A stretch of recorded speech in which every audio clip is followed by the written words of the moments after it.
It's very warm good afternoon. This is Dr. Sumant on behalf of IAP Digital Media team. I hope I'm audible. So Yes, sir. thank you. So we are presenting here a webinar on topic Women's Health and Nutrition, which is organized by IAP Women's Cell Haryana, Yamunanagar district, and TDTR DAV Institute of Physiotherapy, Yamunanagar. And we're very happy that this webinar would be hosted on the occasion of IAP Women's Cells Foundation Day.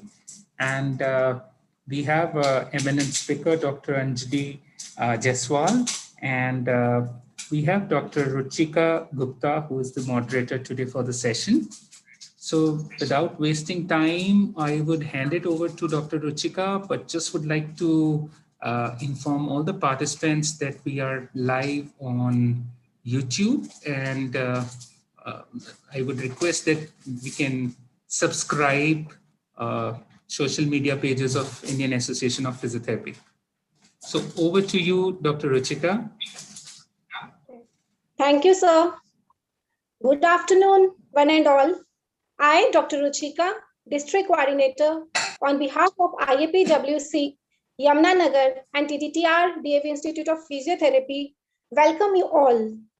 And thank you for joining us for today's webinar. With immense pleasure, I would like to welcome our today's resource person, Dr. Anjali Jaiswal, ma'am. She is having 20 years of clinical experience. She worked in King Hamad University Hospital, Bahrain for 3 years. She owns a private clinic in Gurgaon. Dr. Anjali believes in doing a lot of social activities like organizing health camps and awareness campaign. She practices a beautiful combination of physiotherapy and clinical nutrition. And as you all know, today's topic is on women's health and nutrition. But before starting our webinar, I would like to express my heartfelt gratitude to our IAP and IAPWC Haryana, our president, Dr. Sanjeev Jha sir, our national head and treasurer, Dr. Ruchi Varshney ma'am, for providing such a wonderful platform. My sincere thanks to our zonal head, Dr. Dipti Goel ma'am, and state coordinator, Dr. Niti Khurana ma'am, for continuous guidance and support. Now let's move on to our webinar. I request Anjani ma'am to please start the session.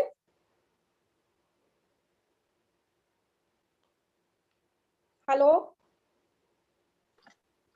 Hello. Yeah, Ruchika, hi. Thank you so much for the warm welcome. Thank you, ma'am. Okay. So, good afternoon, everyone. Okay. So I had a little technical issue on my laptop. So anyways, I'm sorted. Right. So good afternoon, everyone. Thank you so much, Ruchika, for the warm welcome. Thanks to you, ma'am. Thank you. Right. So the topic is very interesting. I'm equally very, excited to take. It's on women's health, and we women make 50% of the human resources, over the globe next to men, and we have a great potentiality to, we are the key sources to sustain and for a developmental society and a family. In India, Indian culture gives a lot of importance and attachment to women, and the variety of roles we women play. We are mothers, mother-in-law, sister-in-law, we are leaders, we are teachers, we are administrators, in many a times breadwinner of the family. And we always, as a woman, we think for the upliftment of the family and the society.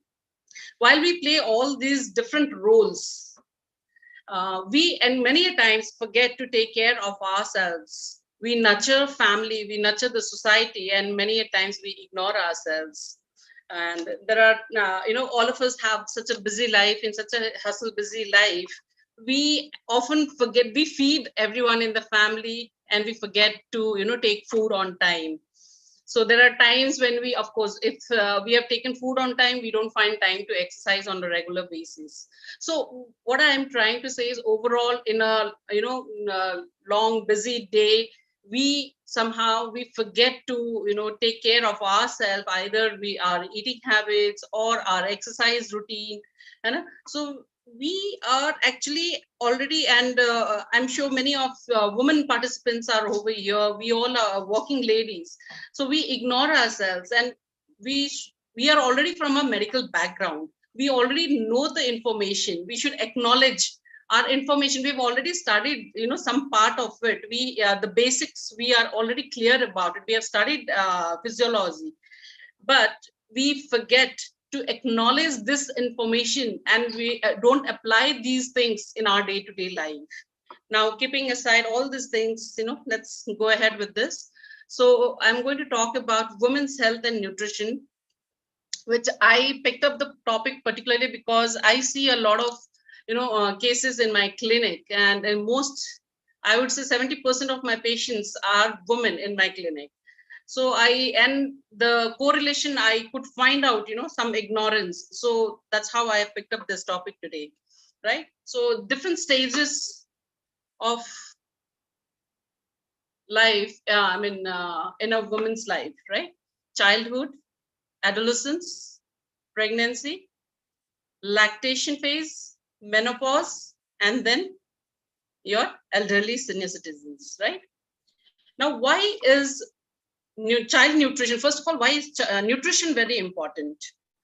Nutrition is important at every stage of life, no doubt, but child nutrition is very critical to staying healthy and strong for a physical and mental growth, cognitive development.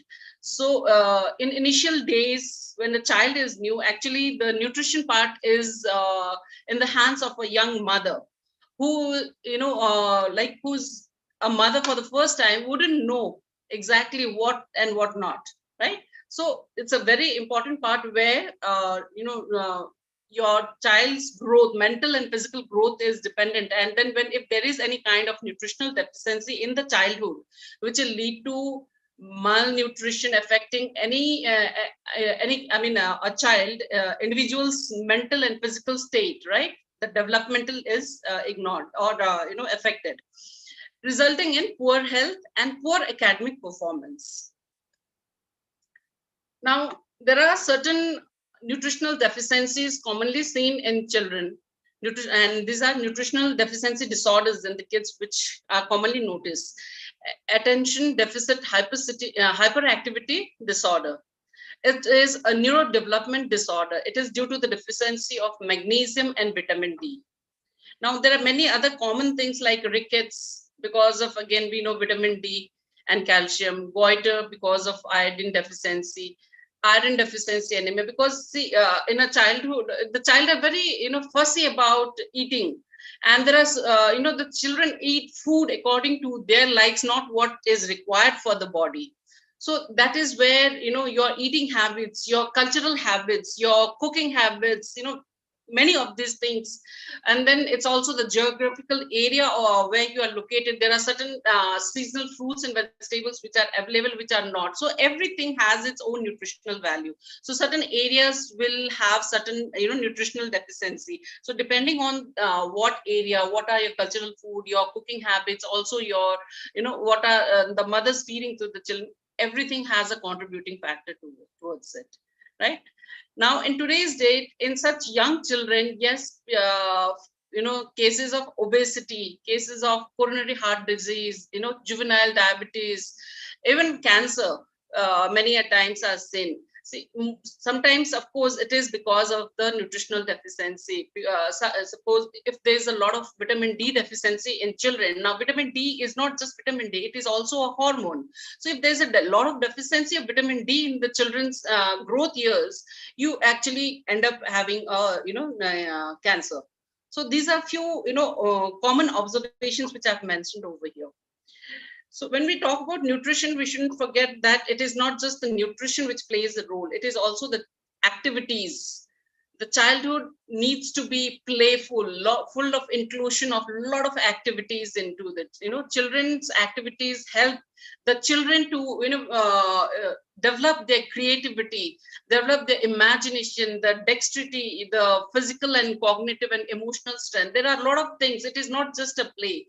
Children develop as they see, as they learn, as they hear the adults. So it is the whole lot of things. It is not just the growth, right? So even we don't realize when children go to the parks, we actually like those who are not from medical field, the young monks, they actually don't know, but they are allowing the children to play jump and do jumping jack and rope skipping and things like that. They are actually helping the child to strengthen the vestibular system, which is why they develop a healthy balance system, because it is the vestibular system which is getting strengthened, and that's how the balance is balance system is strengthened. And the child because I have got a couple of cases in my clinic where the child is absolutely normal but has a balance issue. So then when I realized that, I actually strengthened the vestibular system and things were all fine, right? So during the child play, we don't realize, but they actually knowingly use the PNF techniques, all your diagonal movements, what the child does during the playtime, right? So they actually involve a lot of stretching and contracting of muscles, and which is why we attain the maximum achievement of maximum flexibility of the muscles. So it's an overall growth. It's never just the, it's not only the focus is on the nutrition, but also the physical activity of the child. The next stage we move on is adolescence. Adolescence is a transitional stage of physical and mental development that occurs between the childhood and the adulthood. Now, as per WHO, the period of life between 10 to 19 years, the teens, what we call, are hyper energetic children, where there's a transitional phase of life where they are entering from childhood to adulthood. Now, this is the time when they have maximum hormones at their peak, and their energy levels are very high. So is the nutritional requirement of the body very high. Now, in teens, what are the nutritional requirements? So basically, the child and the body is still in a building phase. It is still growing. So a lot of proteins are required. Now we know proteins are essential for muscle mass and tissue repair, growth and repair. Yeah. So the sources, of course, lean meat, poultry, fish, eggs, dairy products, milk, yogurt, cheese. For all those vegetarian, there are companies who are making all plant, protein powders, and the natural sources would be any kind of lentils, all your dals, rajma, chole, and all that is a source of your proteins. Then we come to iron. Definitely iron, we know, is required for it is the essential component to carry oxygen to transport oxygen to the cells. Now when there are sufficient amount of iron in the body, is then you are not having, the children don't have anemia. It is when they have the healthy body and the transportation, oxygenation is very good, and the growth is normal, right? Calcium, because the body is still making the skeletal frame is still being formed. It is still in a construction constructive phase. So sufficient amount of calcium is again required, right? So strengthen the bones and the teeth. Dairy products, the sources would be dairy products, milk, yogurt, cheese, broccoli, cabbage, okra, almonds. There are many other sources, right? So now in teens is the time when children are still in an academic performance, when they are spending a lot of time on books, and nowadays online, right? On screen time is many more times, it has increased. Now, that definitely affects your eyes, and your eyesight needs to be really strengthened up, and that we know vitamin A plays a role for your good eyesight, right? So importance the sources of vitamin A are cod liver oil, liver, eggs, carrot, any red, yellow, orange fruits and vegetables are sources of vitamin A. The carotenoids present in the fruits and the vegetables, they actually, when we inculcate such habits in the children, when they consume such healthy fruits and vegetables, the carotenoids, they in your body get absorbed and they get converted into vitamin A, and that's how the supplementation is done to your body. So for a teenager girl, the teenager girl needs anywhere between 1600 to 2400 calories per day. Now we also need to look into it that the child is still in a growing age and the sufficient amount of calorie intake is there, because nowadays the girls have become very conscious about their weight, about their outlook, so they don't tend to eat well, and that's how all the other health issues have started coming up, right? So we have to make sure the child consumes sufficient amount of calories in 24 hours. In teens, physical activity, the amount of physical activity required is at least 30 to 60 minutes of moderate to vigorous physical activity on most days of the week. Minimum 5 days is required to maintain a good health and fitness for a healthy weight during growth time. Now, what activities can be as per the interest of the child? Maybe brisk walking, running, swimming, cycling, roller skating, jumping rope, dancing. I mean, there are n numerous of things, whatever interests the child. But yes, sufficient amount of activity and a vigorous amount of activity during this phase, they actually stimulate the epiphyseal plate of the long bones, and that's how you actually stimulate the bone growth, and the skeletal frame is still in the building up phase or making up phase, right? So the active, because this is very important. Now you see most children are sitting online and the physical activity level has reduced, so many other consequent effects are being seen very commonly in today's day. Some of the common nutritional disorders, what we see in adolescents, either the children are either underweight, overweight, obesity, and because iron rich food they are not consuming, so they become anemic. Then a lot of stress, anxiety, and depression leading to psychosomatic diseases. Yes, it's very common in youngsters in today's date, and I get to see a lot of them, and I have been doing a lot of psychological counseling for such young girls who come to my clinic for stress, anxiety, and as such, there's nothing in physiotherapy to do. But this, I do handle them with nutritional supplements, and then a lot of counseling, right? Osteoporosis, children have not consumed sufficient amount of milk or milk products, and they start developing at this very young age. It's very less common, it's not very common in young age, but yes, there are cases. It's rare, but we do get to see that. Juvenile diabetes is definitely genetic as well. It is connected to your nutrition, because it's again a lot to do with your insulin resistance. The children have started consuming a lot of calories in sitting, and a lot of screen time, TV, social media, and they consume a lot of calories, and that's how they put on weight, and there's a lot of insulin resistance development, and that's how they have developed diabetes. I was also surprised, but yes, I get to see many a times, young girls having diabetes, diagnosed with diabetes and heart.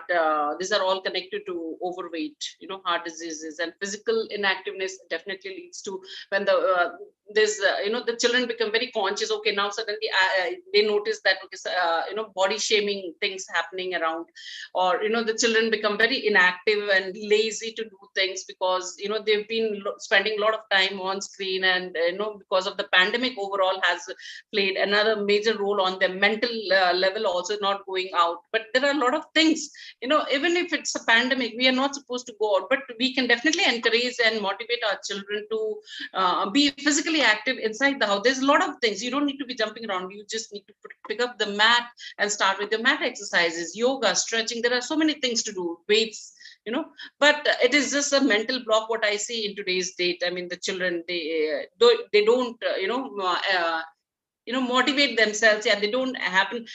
We are not supposed to go out. What am I to do? How am I to do? These are the excuses, but we need to look into it. We need to make our children conscious, aware about the activity level, because it has its own role, apart from the nutrition part. Now at this stage, there is an increased need for energy for functioning of the body. There is an increased need for protein for the growth and repair. vitamins and minerals for maintenance, health and development, especially calcium and iron during this teen phase or adolescence phase. See, we very beautifully, here, there's nothing new I'm saying. All of us, we are aware of this. It's just that I'm putting things across in a very specified way, like as per the age requirement. Look at the nutritional requirement and look at the physical activity level required for certain age groups. So that is how we are. So when we see, you go to, your national nutritional health report websites and all, you find such testimonies. So UNICEF has done this declaration after their own studies. Almost all adolescents in India are malnourished. Now, when we say malnourished over here, does not mean that it is, when we say malnourished, most of us actually tend to connect if we're underweight. No, malnourished over here, when I say it is, can be deficiency of any vitamin, any mineral, or any particular requirement for the body. So it is not to be connected with overweight or underweight, right? So half of India's adolescents are either short, thin, overweight, or obese, says Niti Aayog reports, and also the UNICEF. So these are some testimonies I'm just presenting you because it's so very common, and people are not still very, thanks to pandemic again, the nutritional part has come into a play in common daily life and into, all categories of people. People have become little conscious about it, talking about immunity and eating healthy and more hygienically and cleanness and everything, right? So coming to 20s, in this age 20s, there is a lot of risk of putting on weight because till the children are teens, they actually listen to their parents. They are still been given instructions and they follow. But when they become adults, they start, they're half grown. So, and then they happen to be independent. They are in a phase in 20s, the girls start getting married or they are young mothers, so there is a risk of putting on weight. Then they have unhealthy eating habits because you tend to be independent at this age, because you are working female, you are a mom, you are a wife, you are independent as a sole person, and you don't really look into the fact that what am I supposed to eat and what I'm not supposed to eat, because I will put on weight, or what is requirement for my body. So, and nobody is there to hover over you to guide you through. So the nutritional requirement in this age is more of fiber, because that also definitely cuts down the weight, but also it cleans your intestine, right? The bowel movements, right? It also fiber also increases your metabolism and helps because it cleans your system. So there's a lot of, when the system is clean, the absorption rate of the nutrition from the food we eat is more, right? Then again, fiber has soluble and insoluble fibers. Now the soluble fibers actually also acts as probiotics into your intestinal system. The sources of fiber are whole grain bread, oats, barley, rye, fruits, berries, pears, melon, veggies, all kinds of veggies, pulses, everything. Everything has fiber to some extent, but certain, class or certain grade of fruit has more fiber and less fiber. So try inculcating a lot of fiber in this age for your kids, right? Now, iron again is essential in this age because still you during 20s and 30s, the girls are new moms or planning for a family, and they need to be healthy. So again, iron is a major requirement in this age because it is essential for carrying oxygen to transport oxygen to the cells, right? Calcium, again, there's a new soul, there's a new body into you which is growing. So, and the requirement for your baby, it is the requirement for your newborn new baby to be growing inside you. So calcium is again to strengthen the bones for not only you but also the baby inside you. And the sources we all know: milk products, cheese, broccoli, cabbage, okra. Iron in this time is very essential. We need to look into it. Iodized salts are to be consumed, or any water fruit has a lot of iron, like your what do we call that? Okay, fox nuts. And there are other sources like iodized salt, codfish, tuna, eggs, shrimp. These are all sources. Now, why I didn't in this age is because, we tend to overthink, because we have loads and loads of responsibility on our head. And the girls are, too much of thinking going around, so a lot of stress hormones, and we tend to develop a lot of hypothyroidism during this period, 30s, 20s and 30s age. So iodine should be a good source to be taken care of, and your thyroid gland should be very healthy and functional. And 30s again, look at this now in 30s there is a lot of hormonal imbalance taking place. And the most common thing which we can I come across is PCOD, and I have specifically picked up that. I'll handle that after this. PCOD is a very common thing we see in young girls, young mothers, young lady, and many of females who have developed this is because of mainly because of hormonal imbalance. In this age, again, high energy requirement, and because there's a high energy requirement, but there's a very unbalanced calorie intake, unbalanced. Either it is in excess or it is very low, because of you've become very conscious about your body. So deficiency in the intake of proteins, so there's a definitely imbalance of food intake, the nutrition part. So the requirements in this age in 30s is mainly fiber, antioxidants and vitamins for your energy and your metabolism system to function very well. So you need to look into all these requirements during your 30s. Now in your 20s and 30s, what are the things to be screened time to time? And we should not ignore our health, right? In this we need to get your blood pressure checked by a doctor regularly, get your cholesterols checked, get your fasting blood glucose levels checked, pelvic examinations done by your gynec, pap smears done every 2 to 3 years, get a sexually transmitted disease STD screenings to be done, then your body scan once in a year. So all these are regular checkups. You start in your 20s and you continue this as you age, the frequency increases. These screenings need to be done, in your 20s, right? And the similar things are in even your 30s. So blood pressure, cholesterol, fasting glucose level, thyroid stimulating hormones to be checked on time, pelvic examination, pap smear and all that. Now, many a times even your diet needs to be counseled. You need to connect with your nutritionist or a dietitian if you are overweight or underweight. These needs to be discussed so that you become more conscious about what to eat and what not to eat, how to control your weight, or if you are underweight, how to increase. But you should be growing as healthy human beings, so, and you need to be also talking to your gynec about your family planning, whether you are healthy, whether it's right time to conceive, and what is the right procedure to conceive, whether if there is any kind of health issue you are facing, you need to get that sorted first and then move into planning for a family.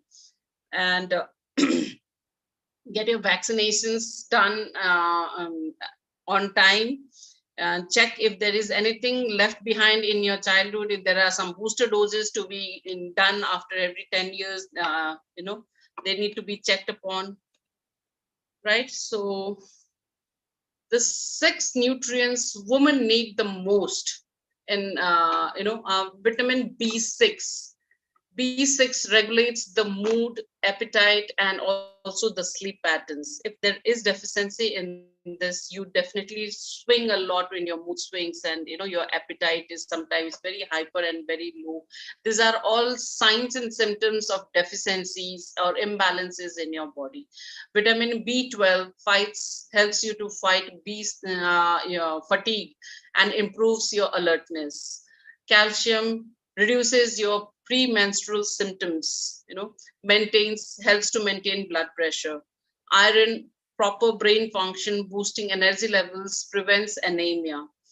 Folate again helps to, prevent all kind of spinal neural tube defects for young mothers during their 20s and 30s. These are major nutritional requirements in the woman during your 20s and 30s.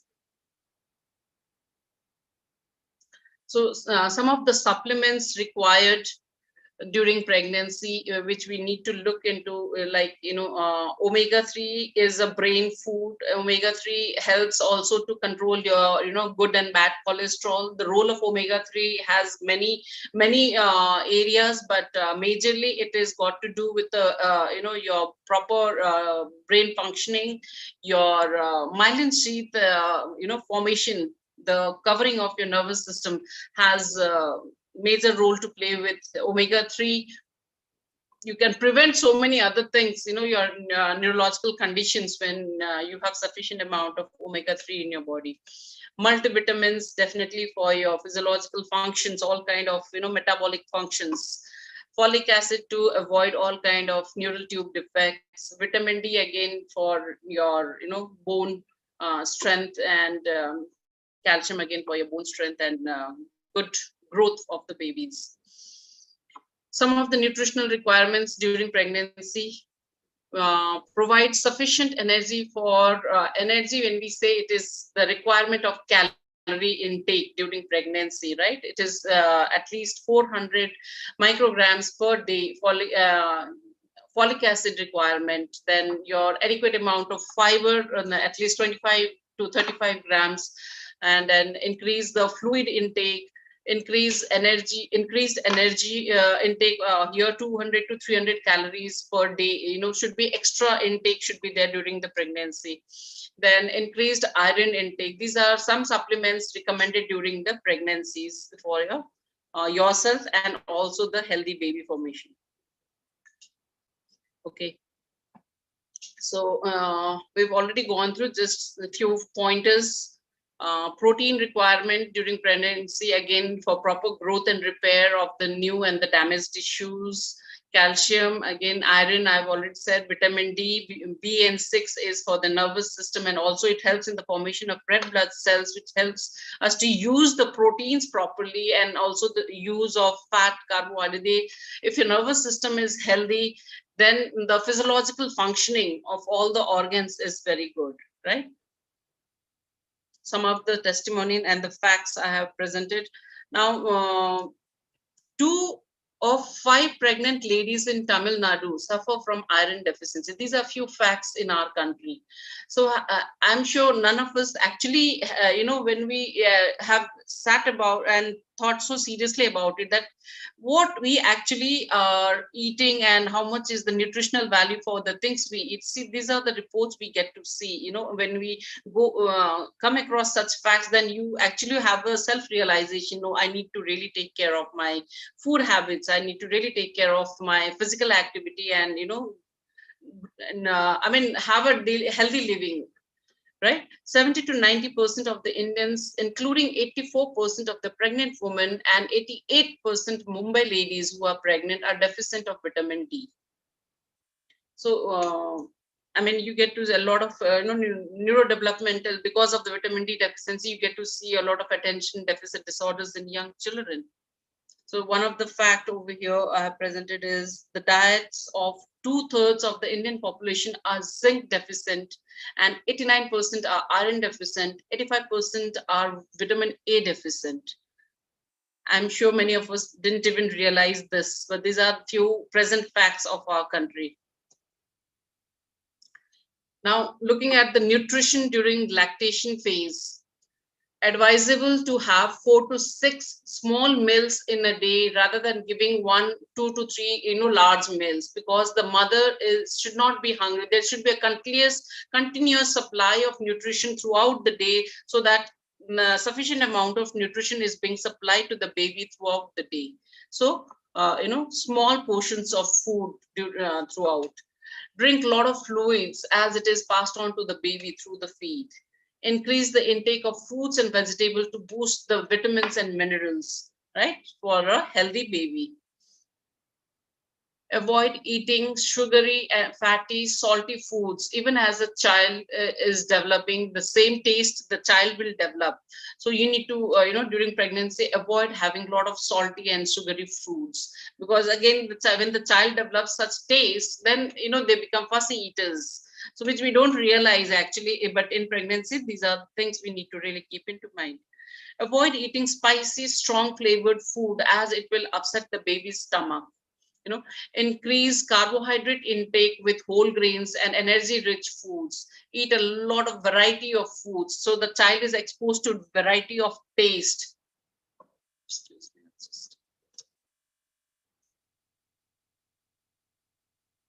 I have picked up one common topic which commonly I get to see is PCOD. Basically, PCOD, it is a disorder. I'm addressing one issue. There must be many more, and maybe we can come into the question answer session. We can ask and discuss, right? So PCOD is polycystic ovarian disease. It is a disorder involving infrequent, irregular, prolonged menstrual periods and often excess of male hormone, testosterone, or androgen. Now, when we say male hormone, don't start thinking how come, every woman, even woman's body also, it is the ratio of androgens and the, it is the female hormones and the male hormones, and the estrogen, progesterone are the female hormones. So there is a ratio. Even the testosterones are present in the woman. It is just the ratio should be lesser than the female hormone. Okay, so when this ratio gets altered because of the stress or the lifestyle, or a lot of environmental factors around, so what happens, basically the testosterone, the male hormone levels rise and the female hormone levels goes down, and that's when the PCOD symptoms have started coming, right? So ovaries, then what happens when the male hormones ratio rises more than the female hormone levels, so the ovaries, they develop numerous amount of small collection of fluid. They're pockets of formations full with fluids, and they're called follicles, which will lead to failure of release of eggs, and hence the infertility problem in young 20s and 30s, which is extremely common, and everybody is concerned about it in today's day. And now, what are the symptoms for PCOD? We get to see weight gain, depression, hair thinning and loss, acne, excess facial hair, irregular periods, abnormal skin discoloration, stress, excessive body hair, high blood pressure. These are some of the symptoms you get to see in PCOD. Now that we know what it is, what are the solutions to, because it's a highly major concern. Now, it's so very simple. It's so very simple, but it's so stressing for the young females who are still planning for, family, and they're not able to conceive because of PCOD, because of their infertility. First and foremost thing, maintain a healthy weight. Weight loss can reduce insulin, again, as the insulin resistance, right? And then doesn't allow sufficient amount of insulin to be released. So once you lose weight, your insulins will go down, your androgen, your testosterone level will go down, you start restoring the ovulation, and your fertility slowly comes back. You need to lose weight, you need to be physically active, you need to be doing regular exercises, limit your carbohydrate intake, consume less amount of fat, and regular exercises will bring down all this weight loss, and your hormones level will come into normal balance again, and you start getting healthy, and you are back to your fertile area.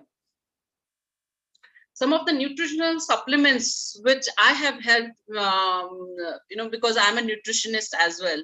So I have helped many females with these supplements, and, trimlining their exercising, your lifestyle, I've trimmed down, I've laid down like so many hours of exercise, so many hours of yoga, so many hours of meditation. These are the supplements to be, and I have been able to handle these cases very very nicely without, visiting so many, doctors around. We actually can do it just with little bit of consciousness.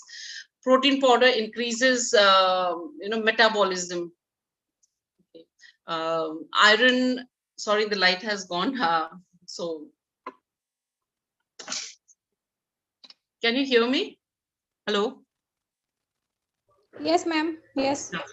So protein powder inclusion helps in metabolism, increases the metabolic rate.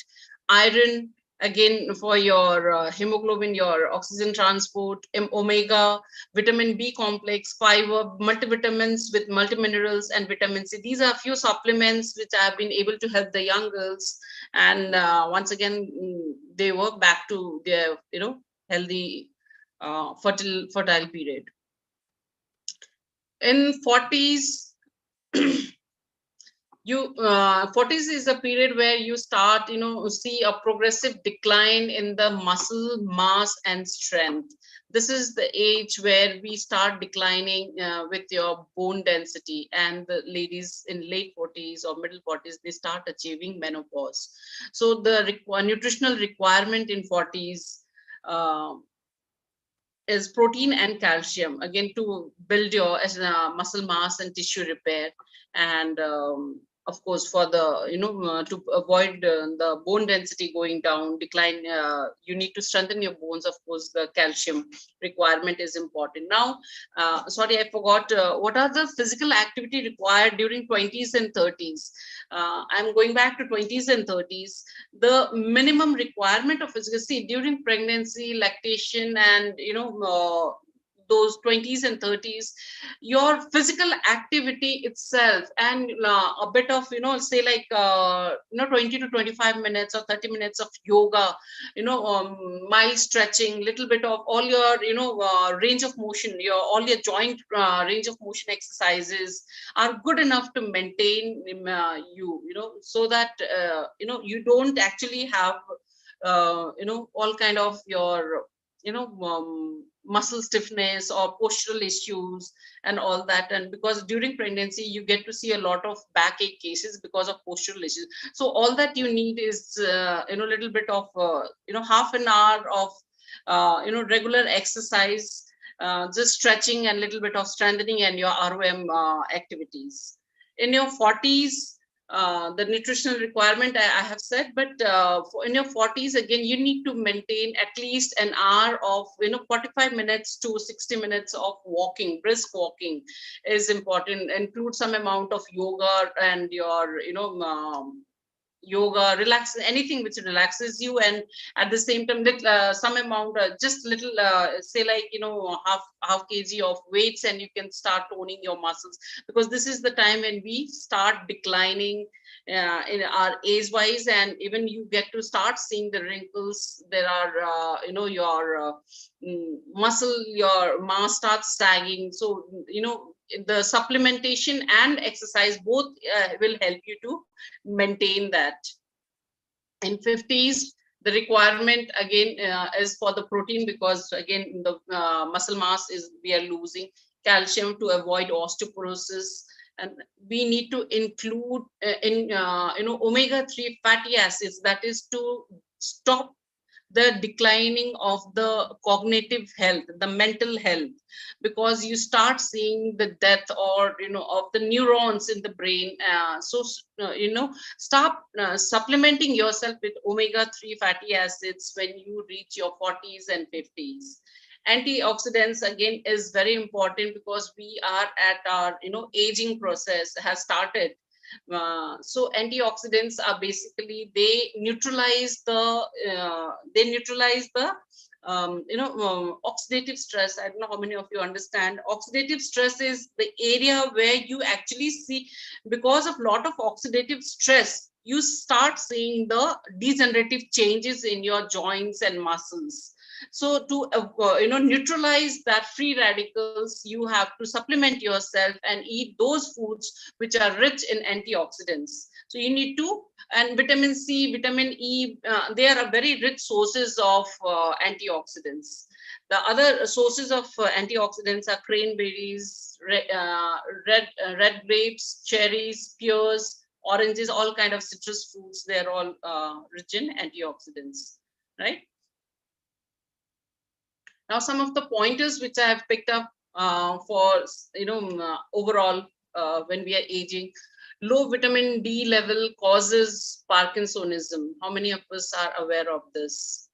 200 grams of vitamin E is required to improve your immune system. All of us know it is vitamin C, but vitamin E is also a immune booster. Calcium and vitamin D, again, to prevent your, bone density to decline and prevent fractures. Vitamin E, carotenoids, and vitamin C enhances health of elderlies. All this necessary. When we have entered 40s and 50s, please start including all these supplements into your diet, and either the natural sources or the supplementation. But what happens basically is, many a times we most of us, actually, I have seen encountered people in my clinic, they say, no, I am eating so and so, I'm eating so and so, my dietary habits are very good, I eat it. But we don't realize what we eat, is it getting absorbed into the right amount? I mean, the rate of absorption is good into your body. How do you know that? How many people actually sit and think over it कि मैं जितना खा रहा हूँ वो चीज body में absorb भी हो रही है या नहीं हो रही है? So you need to also detox yourself. Once in a week we say, detoxing yourself is very important. Including a lot of probiotics into your diet is equally important. You need to have a good intestinal, bacterial flora in the intestine, so that your food, what we consume, is absorbed. Your system is clean, your probiotic good bacteria level is good, and the things you eat are getting absorbed into the body.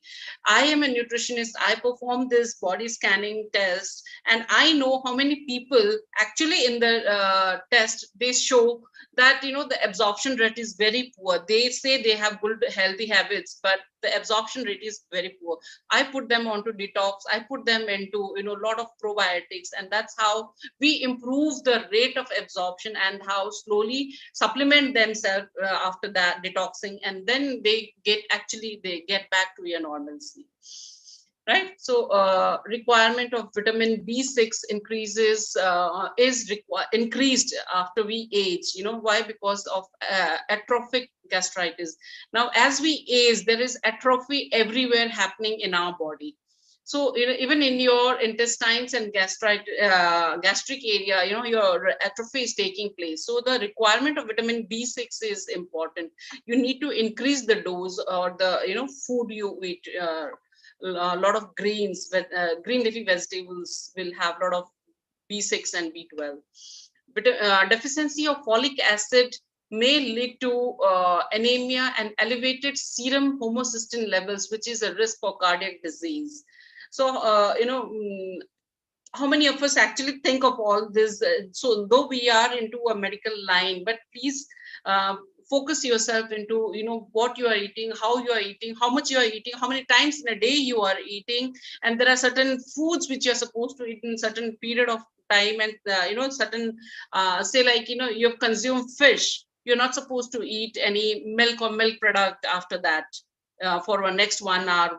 So you need to be a little cautious about the things. See, when we attend such kind of webinars, we already know all these things in our daily life, but what happens is when somebody put forwards the things in front of you, it basically registers into your mind, and you start implementing them on your day-to-day life. This is why it is important. Sometimes we should just sit and listen to others, or read a lot of books and then put them into practicality. Now, calcium requirement minimum 800 grams per day. We know what it is for. Iron, a minimum requirement in a day. These are few important minerals where we need to really take care. Iron, zinc in today's date. I mean, being healthy is one of the most important thing, and having a good immune system is very important to survive. The pandemic has taught us enough of lessons, so we need to be really cautious about our nutrition and also the physical activity. It's not always the nutrition, it is also the physical activity we need to emphasize on. Now, in our 40s and 50s, the ladies need to get mammogram checked once in a year by your gynecologist, refer to them, talk to them, find out when it is to be done, what are the ways to find out how to examine in between, like every 1 to 2 year when you get a mammogram, that in between you need to keep yourself, screening, you need to keep yourself self-check. There's a self-examination ways. So you need to talk to your gynec and keep yourself aware about it, right? Go to a dentist, get yourself screened for your mouth cancer screening done. There are ways. So these are some checks we need to do it on a regular basis as we age. Bone density test, of course, colonoscopy. These are aging, some of the common things we see when we age. We need to get these things done, right? Bone density, cancer screenings, osteoporosis. This is something very common. Every second person who comes to me, senior citizen, has osteoporotic bones. The ladies who have reached menopause, they need to supplement themselves with calcium, vitamin D, right? Healthy aging. Now, what is healthy aging? 60 plus persons in India are called senior citizens, and that is the time when people retire from their work. That is the time when people can actually focus on themselves and keep themselves more healthy, and be particular about their eating habits, their exercise habits, your healthy living. So during your healthy aging period, you need to be physically active for a healthy body and mind. Stay socially active with friends and family, because you need to connect with the community where you are staying, with your relatives, with your friends. You need to talk it out. You need to let things go. So there are many different aspects. So follow a healthy, well-balanced diet. Don't neglect yourself. Get a scheduled checkups done. Take medications as directed by your doctor, because by the time you reach 50s and 60s, you would have, most of them would have actually developed, blood pressure issues or diabetic issues, so some cardiac issues. So please, your medication on time, see your doctor on time, and get your regular checkups done once in a year. No alcohol, smoking to lower the risk. Get enough of sleep is a repair time. Now 7 to 8 hours is the time when we need to, that is the repair time for your body. It is not just rest.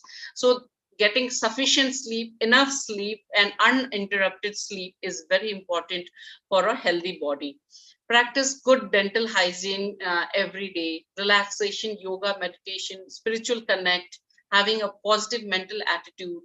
When we age, these are the ways to keep ourselves healthy, active. Now, when we say activity level over here for senior citizens, we basically tell them go for brisk walking, or go for walking at least every morning and evening, at least half an hour, and do some amount of all your joint exercises needs to be exercised, so that all the joints are free, they are not stiff. If there is any kind of water accumulation, it is then it is your walking, your regular exercise, at least some amount of your physical activity will automatically, and then your again your sugar and salt intake, these are the things to be taken care to reduce all those bloating issues and water collection in your body, to reduce all that. That's it. Yeah, that's it. Thank you so much. And I'm open to the questions if anybody has anything to ask. Thank you. Ruchika, over to you. Thank you, ma'am. If anyone is having query, they can ask. Actually, ma'am, you explained everything so well that no one has any question. Nini, thank you so much. Because I just picked up only PCOD because that is something very common, but there are many other issues I get to see. But I just wait for somebody has questions to please.